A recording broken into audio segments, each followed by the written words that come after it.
tèmi ṣàlàáfíà lẹ wà, alhamdulilayi rabbil alamin, away from issue husband and wife tí mo máa ń sábà sọ, away from it. Ọ̀rọ̀ yìí tó ń ṣẹlẹ̀ lọ́wọ́lọ́wọ́ báyìí ó ń dùn mí.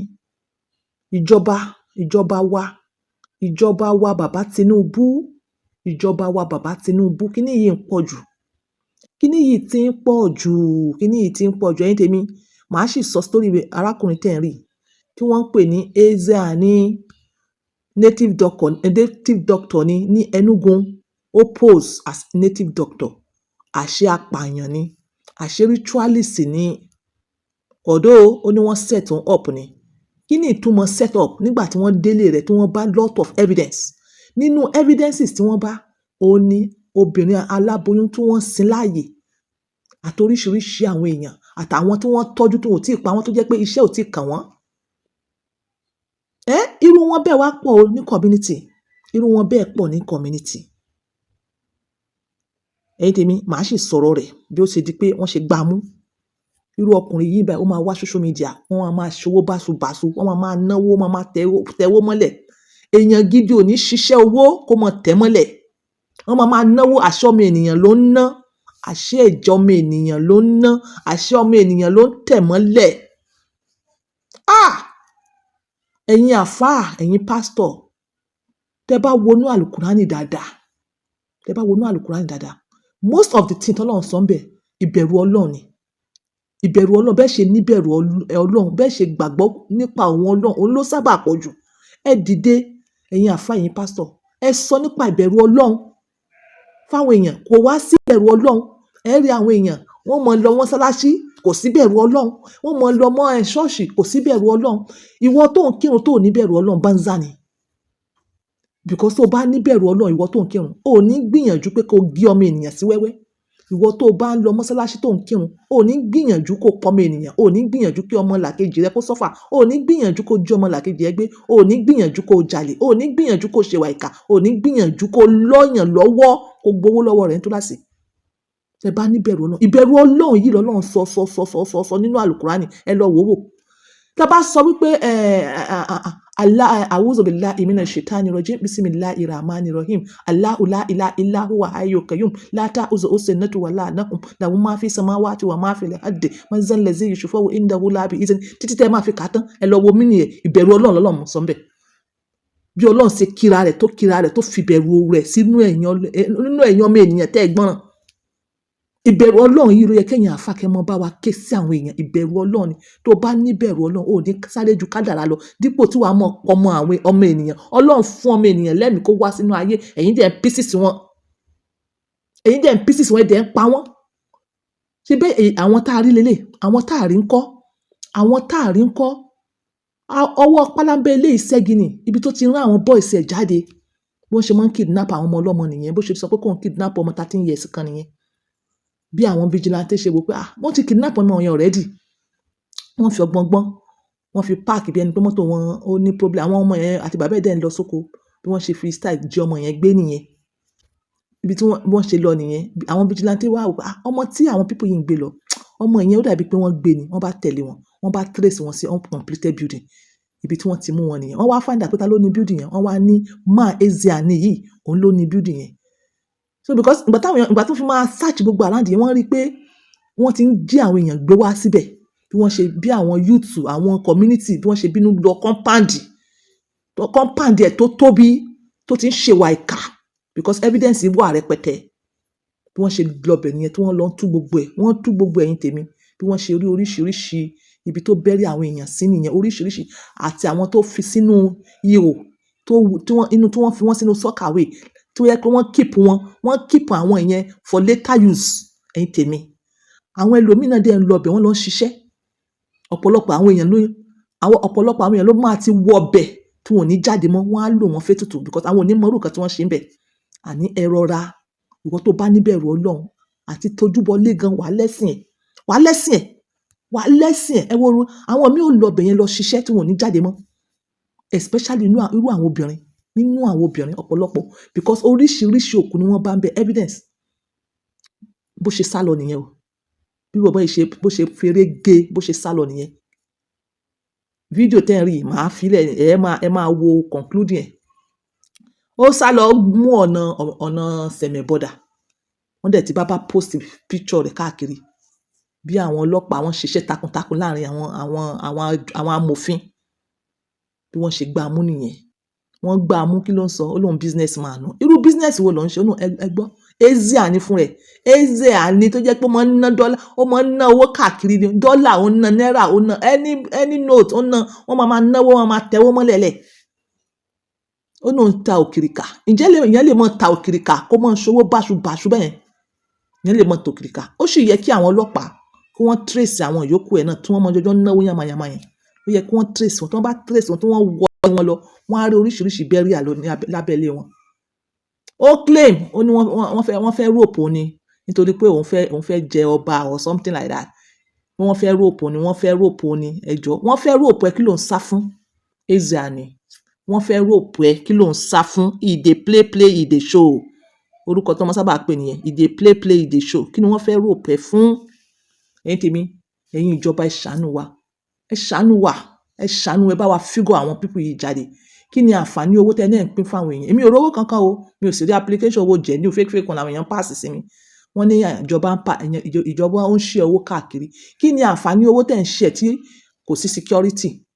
Tá a bá gbowó náà tán, ṣé ìbẹ̀rù ó jẹ́ ká jáde lọ ṣe business? Kí ni àǹfààní owó tẹ́ ń ṣe tẹ́ lè fowó yẹn tún ọ̀nà ṣe? Kí ni àǹfààní owó tẹ́ ń ṣe tẹ́ lè fowó yẹn kẹ́ fi fún wa ná kò sí náà lù? Kí ni àǹfààní owó tẹ́ ń ṣe tí ò sí security? Abuja, as far as I know, Abuja used to be the safest. Abuja is terrible now. Abuja is terrible now. Àfi kó mọ́ jáde lálẹ́. Ìbàdàn used to be the loveliest. Lóòótọ́ a gbọ́ sometimes Sonka. But Sonka yẹn ti lọ. Ìbàdàn yẹn no go area ní lálẹ́. Ìlọrin, ìlú mi ìlú àfà. Wọ́n jáde lálẹ́ ni. Ibo wa ló save ìjọba? Ẹ bá wa fi owó tẹ́ ẹ sọ pé ẹ̀ ń pín tó jẹ́ pé at the end corruption náà ló máa bọ́ sí. Owó tẹ́ náà ń pín fáwọn èèyàn yẹn. Ẹ bá wa fi ṣe security. Ẹ bá wa fi ṣe ọ̀nà. Ẹ bá wa fi ṣe iná. Lálẹ́ báyìí everywhere dark ni. Everywhere will be dark. Ẹ wá sọ pé security wà. Níbo ni security fẹ́ wà nù yẹn? Ìjọba kò ní ìdíkẹ́ mọ́ pín owó ká. Ẹ fi owó yẹn ṣe security fún wa. Ẹ fi owó yẹn ṣe security fún wa. Bàbá Tinubu, owó tí wọ́n ní wọ́n ń pín káàkiri yẹn, ẹ fi kọ́kọ́ ṣe security fún wa. Owó tí wọ́n ń pín káàkiri yẹn tó bá síná, ṣé wọ́n wá ní fowó yẹn gan lọ ra petrol, ra diesel? Ìgbà wo lowó yẹn ò ní tán? At the end of the day, back to square one.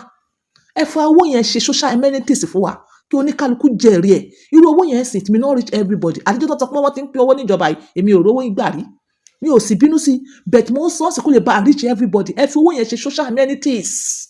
Ẹ fi ṣe social amenities, ẹ fi ṣe education, ẹ fi ṣe social amenities, ẹ fi ṣe security ká rí pé yes, ẹ ti try lórí security. Ẹ fi ṣe security. Ẹ fi ṣe security. Káwọn èèyàn yé sọ wípé ẹ ṣe bá àwọn ìjọba náà ló wà nídìí mọ̀dàrú. Ẹ jẹ́ káwọn èèyàn mọ̀ pé ṣiṣẹ́ lórí kíní. Káwọn èèyàn yé sọ pé ìjọba náà ló ń dà lúrú. Ẹ gbọ́ nǹkan tí mo sọ o. Mo ní tẹ́ ẹ bá ẹ ṣiṣẹ́ lórí security káyé gbọ́ kọ́run mọ̀. Ẹ ṣiṣẹ́ lórí iná káyé gbọ́ kọ́tọ̀run mọ̀. Ẹ ṣiṣẹ́ lórí education, lórí ojú ọ̀nà, lórí omi. Ẹ ṣiṣẹ́ lórí general social amenities. Kí àwọn èèyàn mọ̀ pé ìjọba yìí try ayé gbọ́ ọ̀run mọ̀. Kí àwọn èèyàn yé sọ wípé ìjọba náà ló wà nídìí pé nǹkan ò tó dáadáa. Because we are not seeing the best of the best. Àwọn èèyàn sọ wípé bá sọ̀rọ̀ kidnapping sí, wọ́n ní ìjọba náà ló wà ńbẹ̀. Bá sọ̀rọ̀ security nísìn, wọ́n ní ìjọba náà ló wà ńbẹ̀. Bá sọ̀rọ̀ náà, wọ́n ní ìjọba ló wà ńbẹ̀. Kí àwọn èèyàn yé ṣe bẹ́ẹ̀ yẹn mọ́. Ẹ ṣiṣẹ́ takuntakun lórí social amenities. Ẹ yé pín owó ká mọ́. Ẹ yé pín owó ká. Owó tẹ́ ń pín ká ò make sense, kò ní value. Ẹ ṣe security fún wa. Irú àwọn èèyàn bí Ezia nìyí, wọ́n sì wà. Ẹ bá wa figure them out. Abuja ti bàjẹ́ gan. Abuja wasn't like this. Abuja wasn't like this. Abuja terrible the extent. Yes, any issues. But kidnapping so rampant. Kò terrible bẹ́ẹ̀ yẹn tẹ́lẹ̀. Mi ò fẹ́ compare government so, but kò terrible bẹ́ẹ̀ yẹn tẹ́lẹ̀. Ìlọrin ò worse báyìí. Àwọn governor Ìlọrin kí ló dé kẹ̀? Ìlọrin ò worse báyìí. Ìlọrin ò worse báyìí. Ìlọrin no go area nísìn. Kí ló dé? Kí ló dé?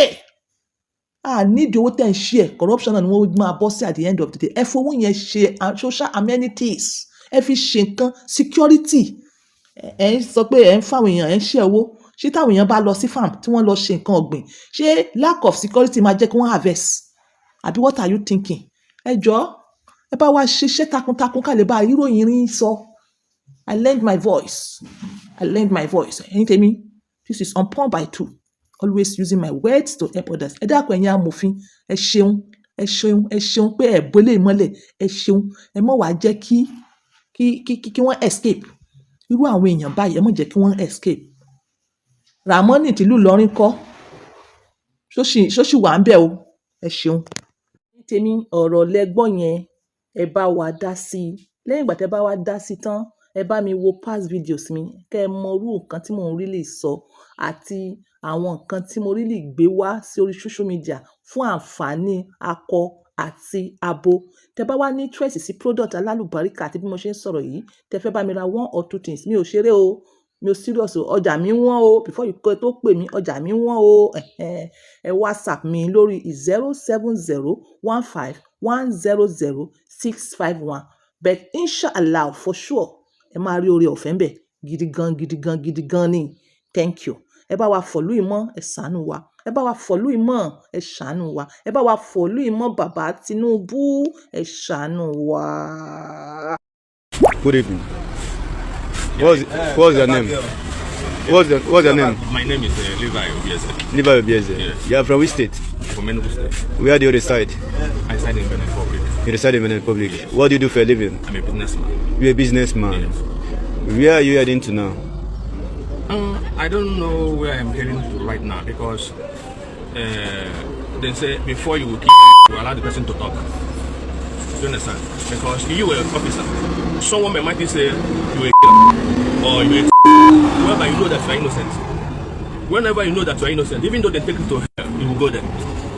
The God of vengeance will still deliver you from anything. But you know there's an issue on ground concerning you, huh? An issue concerning me is a political issue, something politics, fabrication against me because I will be next of king. So, and some people in my village don't want me to be that next of king. So they are planting evil against me front and back so that I can fall. That is the major issue. And people, PG of my village come and demolish my house. Are you a native doctor? No. You're not a native doctor. No. PG of my village come and demolish my house. So all these things is just to weak me. As I'm talking to you now, I'm homeless. Who demolished your house? PG of my village. What is PG? President General. President General? Yes. As a king? No, President General of my community. Okay. Yes. So why did he demolish your house? Because they are the one that planted something that is disturbing me. What is that? Something like what? You know? They planted something They like planted, let me call it. They planted something, I don't know call the guy. They planted someone, it's a young guy. The young guy, there is where I'm building a new house. And that new house I'm building is far away from my own house where I live. So before I will go there, it's difficult. I don't go there anyhow. So then, because of this kinship issue. Wait now. What do they plant it in your house? That is what I'm coming. Is that no? Just tell me that. This is the reason. Now you are saying kinship of which meeting? Which meeting? Let him go. Let him land. Okay. Because of this kinship issue, they set me up. That what do you do? With someone that is working for them. Plant in my compound. Well, what they call it? Soccer pit. Okay. They planted it, keep it there. And I have already answered this matter, already finished. Wait, somebody come and put a body in your soccer away. Yes. See? That person that is body, they catch the guy. Do you know the person they did? I don't know the guy before, but they... Wait, do you know the No, I don't know the body. So what of the person that come and planted it? They catch it already. Okay. Him? Yes. Okay. Okay, so that was what? That's why I'm free. They planted for you? Yes. Okay. What is your business? I'm a businessman. I sell Africa. For where? For me 7. Okay, and that is where you live? That is where I live Yenawa Vodo Homes. In Benin? Yes. Do you have passport? No, I have ID card. You don't have international passport? No. No airport passport? No, just ID card. You have another question. You have another question. You have another question? Okay. That's okay. Yeah.